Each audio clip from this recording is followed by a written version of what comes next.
Masih ada sekitar 100 tempat tidur pasien di Rumah Sakit Sultan Syariansyah yang masih belum bisa difungsikan lantaran terkendala RAM yang masih belum bisa dipergunakan. Akibatnya pasien yang kada bisa menggunakan tangga kada bisa dibawa ke lantai atas. Masih ada sekitar 100 tempat tidur pasien di Rumah Sakit Sultan Syariansyah yang masih belum bisa difungsikan lantaran terkendala RAM yang masih belum bisa dipergunakan. Akibatnya pasien yang kada bisa menggunakan tangga kada bisa dibawa ke lantai atas. Jalan satu-satunya untuk membawa pasien tersebut adalah melalui RAM. Sementara RAM tersebut masih belum diserah terimakan oleh Dinas PUPR. Begitu terungkap wayah Komisi 4 DPRD Banjarmasin melakukan kunjungan kerja ke Rumah Sakit Sultan Syariansyah Banjarmasin jelang tengah hari Rabu 22 Januari 2020.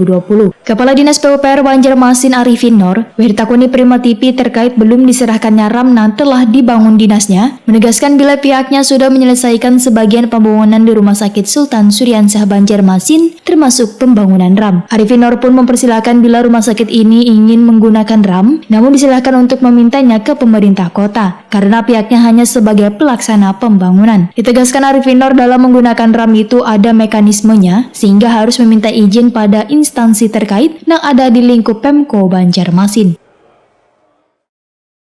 RAM itu ya artinya untuk jalan selasar lah gitu kan. Selasar nanti kan ada lift, ada listrik lagi kan. Kalau kurang listrik tambah listrik dayanya kan.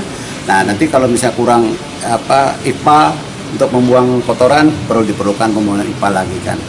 Kurang taman, kita bangun taman. Kurang pagar, kita bangun pagar. Kurang dermaga, kita bangun dermaga. Kurang toko, rumah sakit itu belum siap, Pak? Bukan belum siap. Sejarah rumah sakit Ulin tidak pernah siap, Pak, dengan kebutuhan. Coba lihat, terus membangun tiap tahun. Membangun terus kan? Ya. Nanti kalau kita bicara siap, tidak ada siap. Gedung DPR tidak pernah siap. Ya kan? Selalu kurang. Ya kan? Tapi artinya kita kalau memanfaatkan yang ada dengan dilakukan semaksimal mungkin, itulah sesuatu kecerdasan yang prima bagi kita sebagai. Sementara itu pembangunan sebuah rumah sakit, ujar Arifin Nur, kada akan kunjung selesai lantaran disesuaikan dengan kebutuhan, sehingga rumah sakit itu akan terus berkembang. Semakin spesifikasi kebutuhan warga untuk pelayanan kesehatan, maka pembangunan gedung pun dilakukan tahap demi tahap, artinya pembangunan rumah sakit tersebut kada akan pernah selesai sampai kapanpun, tentunya sesuai dengan pertumbuhan warga.